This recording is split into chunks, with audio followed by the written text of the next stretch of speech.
عاملين ايه؟ يلا بينا نشوف ايه اللي حصل في الحلقة الأبعة. واللي هحكيه دلوقتي هو اللحظة اللي كل حاجة بعدها اتغيرت. كنت ماشية في ممر البيت، اللمبة كانت بتزنه والنور بيقطع ثواني ويجي، وفجأة سمعت الصوت: سارة، سارة. اتجمدت مكاني، مفيش حد في البيت غيري، بس الصوت واضح وناعم وكأنه جاي من جوه جدار البيت. فضلت واقفة ثواني مش قادرة أتنفس. الصوت كان بيقرب، جاي من الباب المقفول اللي في آخر الممر، الباب اللي دايما مقفول واللي جدتي قالت لي ما ينفعش حد يفتحه أبدا. بس الباب المرة دي كان بيتحرك لوحده. قربت وكل خلية في جسمي كانت بتقولي ارجعي، بس عقلي كان بيقولي افتحي وشوفي. مديت ايدي، الباب بارد جدا كأنه متجمد، وفتحته.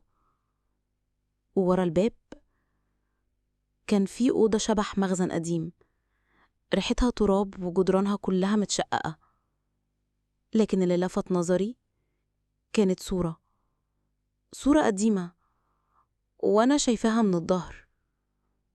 لكن لما قربت اكتشفت إنها صورتي أنا، بس مش عادي، دي صورتي من غير عيون، وشي باين، لبسي كمان، بس عينيا فاضية سودة كأن حد شالهم.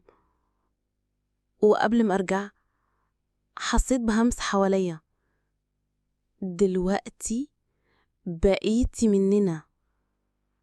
قلبي كان هيقف، حسيت كأني في دايرة وكل حاجة حواليا بقت بتلف. رجعت جري على أوضتي، قفلت الباب، قعدت أعيط. أول مرة في حياتي أحس إني مش لوحدي. حسيت إن البيت نفسه بيتكلم، بيناديني، بيحاول يقولي حاجة. بعدها بدقايق الكهرباء قطعت وكل حاجة سكتت، وبصيت ناحية الباب ولقيته بيتفتح تاني لوحده.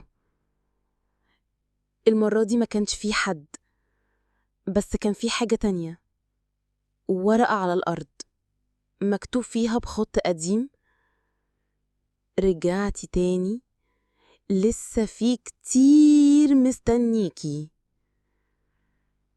ولقيت تحت الورقة مفتاح جديد صغير جدا، مرسوم عليه رمز غريب شبه العين. المفتاح ده هو اللي فتح لي أوضة جديدة، أوضة مش موجودة في خريطة البيت أصلا، أوضة فيها الحقيقة كلها، أو يمكن فيها النهاية بتاعتي.